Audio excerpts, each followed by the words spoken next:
আসসালামু আলাইকুম। Tahmina's home cooking রেসিপিতে সবাইকে স্বাগত জানাচ্ছি।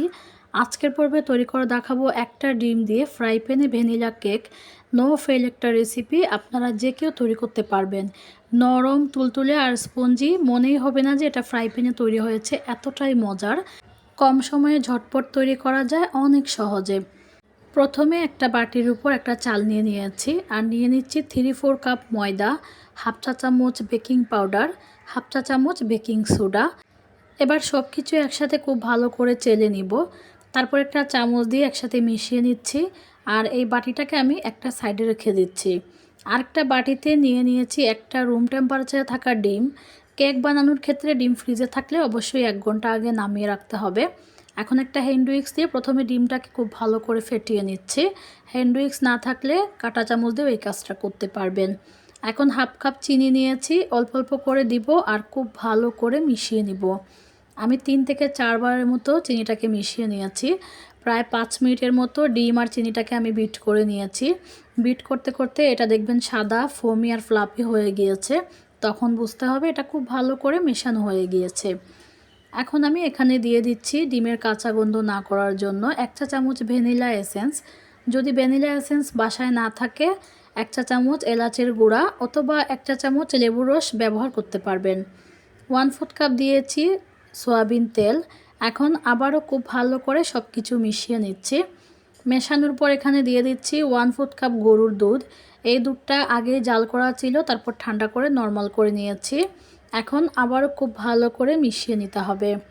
খুব ভালো করে মেশানোর পর আগে যে শুকনা উপকরণগুলো আমি রেডি করে রেখেছিলাম সেগুলো অল্প অল্প করে দিব আর আস্তে আস্তে মিশিয়ে নিব। আমার ভিডিওটা বড় হয়ে যাবে, তাই এখানে স্পিডটা বাড়িয়ে দিয়েছি। খুবই আলতো হাতে এই কাজটা করতে হবে। চামচ দিয়ে মেশাতে মেশাতে যদি দেখেন যে এরকম গোটা গোটা আছে, তাহলে এরকম হ্যান্ড উইক্স দিয়ে মিশিয়ে নেবেন। আমি হ্যান্ড উইক্স দিয়ে আবার খুব ভালো করে এটাকে সময় নিয়ে মিশিয়ে নিয়েছি।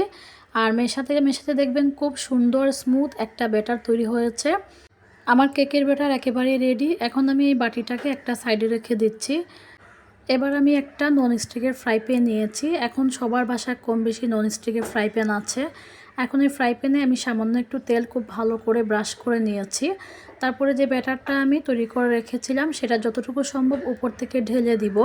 উপর থেকে ঢেলে দিলে ভিতরে বাবলস থাকার সম্ভাবনাটা খুব কম থাকে। তারপরে আমি এই প্যানটাকে ধরে একটু ট্যাপ করে নিব। এবার আমি কেকটাকে বেক করে নিব, সেই জন্য চুলায় একটা ভারী তাওয়া বসিয়ে দিয়েছি। তারপর আমি চুলার মিডিয়াম আঁচে এই তাওয়াটাকে 5 মিনিটের মতো গরম করে নিব। এখন আমি কেকের যে ফ্রাই প্যানটা আছে সেটা আমি তাওয়ার উপর বসিয়ে দিচ্ছি। তারপর ঢাকনাটা লাগিয়ে দিচ্ছি। ঢাকনার ছিদ্রটা আমি একটা টিস্যু পেপার দিয়ে বন্ধ করে দিচ্ছি। এবার চুলার লো আছে এই কেকটাকে আমি 20 থেকে 25 মিনিটের মতো বেক করে নিব। চুলাটা বাড়ানো যাবে না, তাহলে কিন্তু কেকটা পুড়ে যাবে। যদি আপনাদের ভয় থাকে পুড়ে যাওয়ার, তবে আপনারা চাইলে ফ্রাই প্যানের নিচে কাগজ দিতে পারেন। প্রায় 25 মিনিট পর আমি ঢাকনাটা সরিয়ে নিচ্ছি আর দেখুন মাশাআল্লাহ কেকটা কতটা সুন্দরভাবে বেক হয়েছে, কালারিং হয়েছে দেখেই বোঝা যাচ্ছে। এখন একটা টুথপিক দিয়ে চেক করে নিয়েছি। এবার চুলা থেকে নামিয়ে এই কেকটাকে আমি পুরোপুরি ঠান্ডা করে নিয়েছি। এখন একটা চামচ দিয়ে ছাড়িয়ে নিচ্ছি। তারপরে এই কেকটাকে আমি মোল্ড আউট করে নিচ্ছি। আর দেখুন আলহামদুলিল্লাহ মাশাআল্লাহ কেকটা কতটা সুন্দর হয়েছে, নিচে থেকে একটুও পুড়ে যায়নি। এবার আমি কেটে দেখাচ্ছি এই কেকটা কতটা নরম তুলতুলে আর স্পঞ্জি হয়েছে। খেলে মনে হবে যে এটা ওভেনে তৈরি করেছেন, এতটা স্পঞ্জি হয়েছে। যাদের হাতে সময় কম থাকে তারা চাইলে ঝটপট এরকম কেক তৈরি করে বাচ্চাদের টিফিনেও দিতে পারেন অথবা নাস্তা হিসেবেও খেতে পারেন। আশা করছি আজকের রেসিপি অনেক ভালো লেগেছে। অবশ্যই আপনারা এটা বাসায় ট্রাই করবেন আর আমাকে লিখে জানাবেন আপনাদের কাছে কেমন লাগলো। আমার আজকের রেসিপি ভালো লাগলে লাইক কমেন্ট শেয়ার করবেন। এরকম সহজ আর মজা মজা রেসিপি পেতে চ্যানেলটি সাবস্ক্রাইব করে নিয়মিত পাশেই থাকবেন আশা করছি। সবাই ভালো থাকবেন। আল্লাহ হাফেজ।